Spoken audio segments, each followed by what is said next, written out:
ગુજરાતમાં છેલ્લા 24 કલાકમાં 113 તાલુકામાં મેઘમહેર. આ જિલ્લામાં ભારેથી અતિભારે વરસાદની આગાહી. ગુજરાતમાં ચોમાસું અંતિમ તબક્કામાં છે ત્યારે ફરી એકવાર ટૂંકા વિરામ બાદ મેઘરાજાએ બેટિંગ શરૂ કરી છે. રાજ્યમાં છેલ્લા 24 કલાકમાં 113 તાલુકામાં વરસાદ નોંધાયો છે, જેમાં સૌથી વધુ ગાંધીનગરના માણસામાં 3 ઇંચ અને દહેગામમાં 2.83 ઇંચ જેટલો વરસાદ નોંધાયો છે, જ્યારે નાદોદમાં 2.32 ઇંચ, કપડવંજ 2.9 ઇંચ, સિનોરમાં 1.97 ઇંચ, ગરુડેશ્વરમાં 1.65 ઇંચ, કપરાડામાં 1.57 ઇંચ અને જેસરમાં 1.14 ઇંચમાં વરસાદ પડ્યો છે. બીજી તરફ હવામાન વિભાગે આજે અરવલ્લી, દાહોદ અને મહીસાગર જિલ્લામાં ભારેથી અતિભારે વરસાદની આગાહી કરવામાં આવી છે.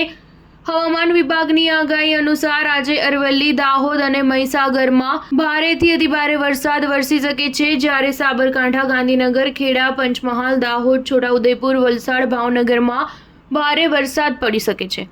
આ ઉપરાંત કચ્છ, મોરબી, સુરેન્દ્રનગર, જામનગર, રાજકોટ, દેવભૂમિ, દ્વારકા, પોરબંદર, જૂનાગઢ, ગીર સોમનાથ, બોટાદ, અમરેલી, અમદાવાદ, મહેસાણા, પાટણ, બનાસકાંઠા, ખેડા, આણંદ, વડોદરા, ભરૂચ, નર્મદા, નવસારી, તાપી, ડાંગ જિલ્લામાં હળવોથી મધ્યમ વરસાદ થઈ શકે છે. 8મી સપ્ટેમ્બરે સાબરકાંઠા, અરવલ્લી, મહીસાગર, પંચમહાલ, દાહોદ, છોટાઉદેપુર ભારે વરસાદ થઈ શકે છે. આ ઉપરાંત કચ્છ, મોરબી, સુરેન્દ્રનગર, જામનગર, રાજકોટ, દેવભૂમિ, દ્વારકા, પોરબંદર, જૂનાગઢ, ગીર સોમનાથ, અમરેલી, બોટાદ, ભાવનગર, અમદાવાદ, મહેસાણા, પાટણ, બનાસકાંઠા, ગાંધીનગર, ખેડા, આણંદ, વડોદરા, ભરૂચ, નર્મદા, સુરત, નવસારી, તાપી, ડાંગ, વલસાડ જિલ્લામાં હળવોથી મધ્યમ વરસાદ વરસી શકે છે. સ્ટાર ન્યૂઝ 7 હંમેશા સચ્ચાઈની સાથે.